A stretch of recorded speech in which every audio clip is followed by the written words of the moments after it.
it's commonly thought that Americans care little for what goes on outside their borders. One thing is for sure, though, they do care how their politicians look abroad. Well, that's what's been driving Mitt Romney's tour of America's closest allies this week. The presumptive Republican Party nominee, yes, we still have to call him that, has been to Britain and Israel and today ended the tour in Poland. In the 1980s, well, with the US election now less than 100 days away, Romney's trying to prove himself the international statesman. But he's come under fire from individuals as diverse as the Mayor of London and a top Palestinian aide. Well, Beijing today also joined the chorus of condemnation. So few friends abroad, but what do Americans make of it all? Is Romney a gaffe-prone wannabe or a clever politician with his eye firmly fixed on the White House? Well, let me introduce you to tonight's guest. Newsweek's Paris Bureau Chief and Middle East Editor Christopher Dickey is here with us in the studio. Also with me is Eric Svein. He's a member of Republicans Abroad France. Good evening to you. We did call Democrats abroad as well, I should point out. They did not want to take part in tonight's debates. Over in the United States, in Maine, is Aaron David Miller. He's a scholar at the Wilson Center, and he's been an advisor to both Republican and Democratic Secretaries of State for over 20 years. Also joining us tonight in Israel is Mordechai Kedar. He's a researcher at the Begin Sadat Center for Strategic Studies at Bar Ilan University. Good evening to you all. Now, the most controversial part of Romney's talk was in Israel. He was slammed for making the following comments in Jerusalem. It's always an inspiring and moving experience to be in Jerusalem, the capital of Israel, to share one more time our friendship, but also to see the progress of this extraordinarily vibrant and growing nation and people. All right, that drew international condemnation, particularly in the Western media. But take a listen to this. Here's Obama on the campaign trail in 2008. Jerusalem will remain the capital of Israel, and it must remain undivided. All right, well, let's start in Israel, seeing as that's the country we're talking about. Mordechai Kedar is there for us. Mordechai, why is it OK for Obama but not for Romney? And what do Israelis make of all this controversy? Well, I really don't understand why there is any controversy about Jerusalem. Jerusalem was announced the capital of the Jews in the year of 1004 BCE. While Paris, for example, was announced as a capital of France in 1108 CE, means more than 2,000 years after Jerusalem. And Washington is a very young capital, which was announced in 1720 CE. So why in the world do we Jews have to ask the permission of anyone in the world to have our capital, our ancient capital in Jerusalem? Well, the Palestinians would argue that it is undecided, and back in 1948 it was supposed to be an independent city, and that they are still claiming that the east of the city is the capital of any future state. Can you name one Palestinian king or emir or sultan who reigned for even one day in Jerusalem? Nobody. When was there a Palestinian state in this country?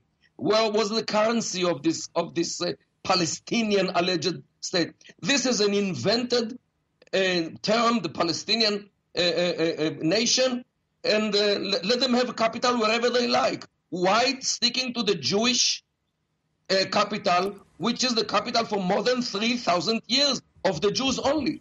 All right. Christopher Dickey, leaving the history aside for the moment, is it appropriate for an American leader... Don't we want to go back and talk about what happened 3,000 years ago? No, I don't think we do.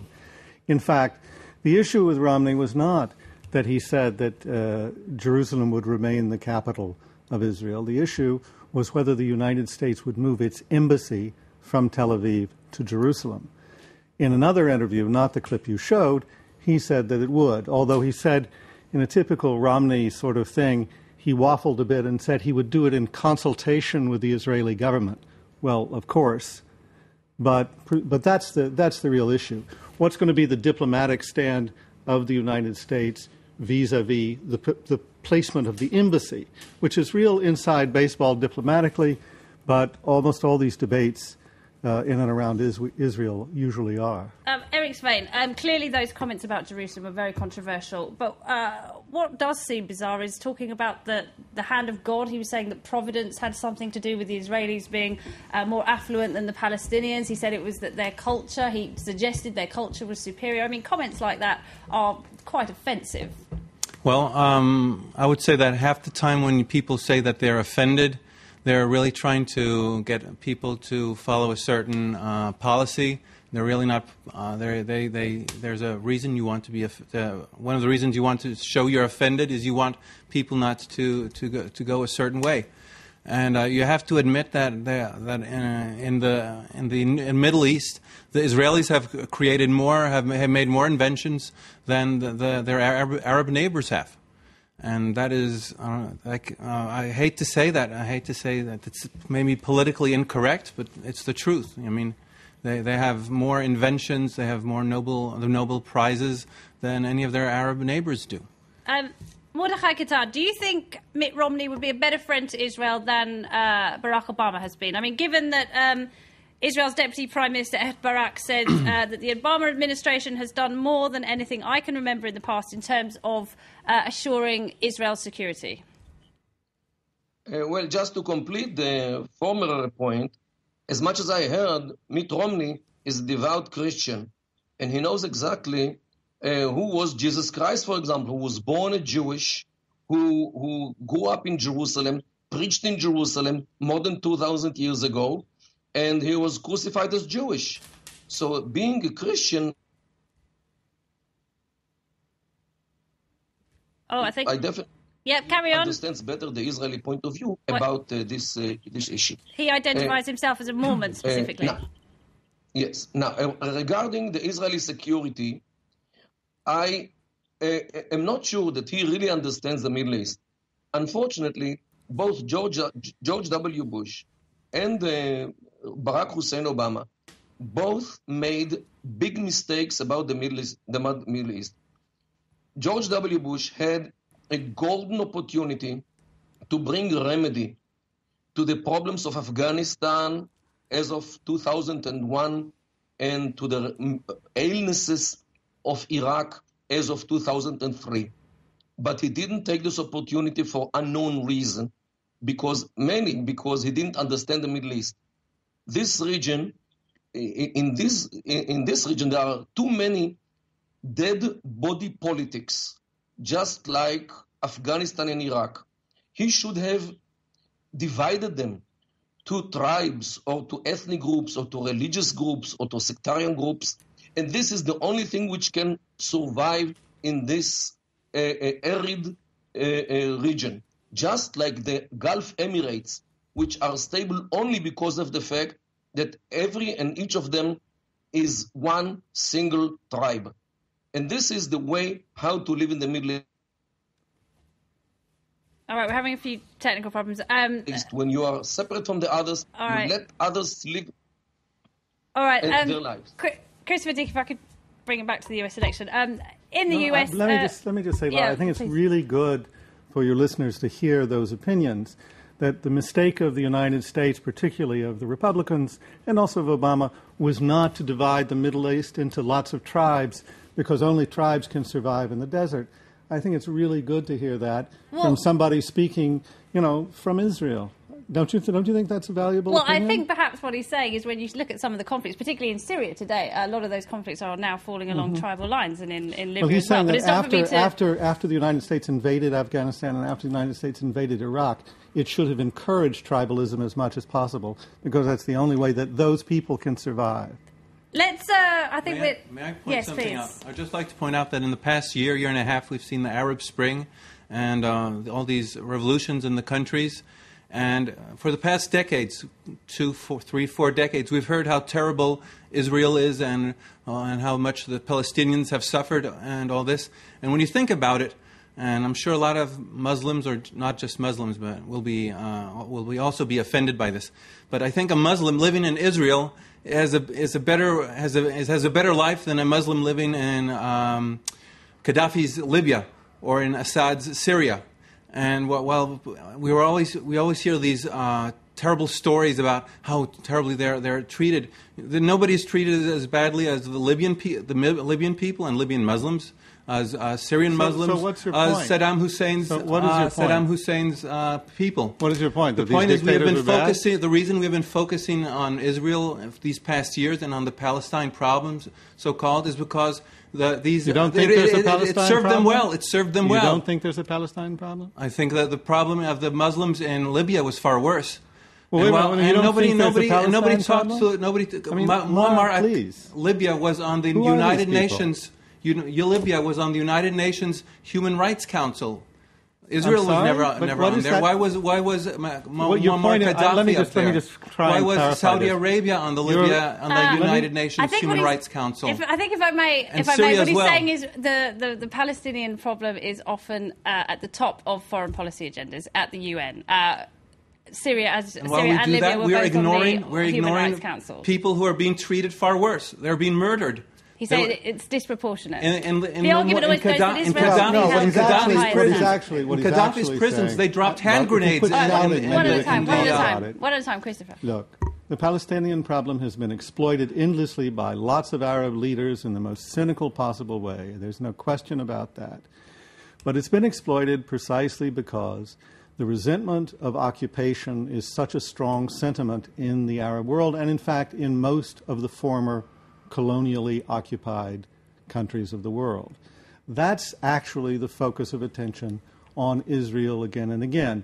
Israel, in the minds of lots of people in developing countries around the world, was a colonial outpost imposed on the Arab world. Now, that can be argued endlessly. For God's sake, let's not argue that endlessly today. But that was the perception, and that's why it has been a symbolic issue again and again. But they've nourished it. The Arab leaders have nourished it. They've nourished it. Yes, and that absolutely. Allowed us to, They did to cover. problems. They did absolutely. And I don't disagree with you. We say we're always speaking about human rights. Well, who talked about the human rights of the Libyans killed by the State Muammar Department Gaddafi? endlessly talked about the Syrians by Assad's father. I don't want to throw fuel on the fire, but we could talk about the fate of the Jews in the Arab countries, of what there are not many left absolutely, at all. we can and we should. But I don't think that's going to take us much closer to Romney's situation, which was really about raising money for his campaign in the United States. Let's bring in Aaron David Miller, because he's just joined us. He's from the Wilson Center. He's at the United States. What did you make of Romney's comments? I mean, they've been widely condemned as a gaffe, but if the man is saying what he truly believes, is that not what he should be saying? Well, which comments are we talking about? The comments with respect to Jerusalem, Iran? Specifically Jerusalem, yeah. Which one?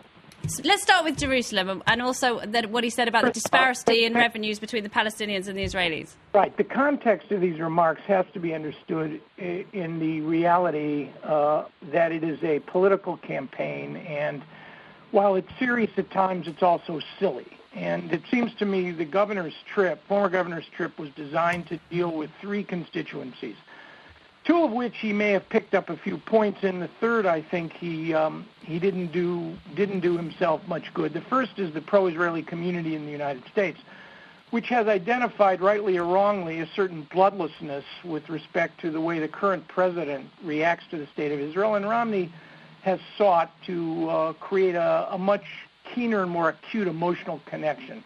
So in a closely waged election, particularly among American Jews who vote in high percentages in places like Florida, and to raise money, he may have done himself a good turn.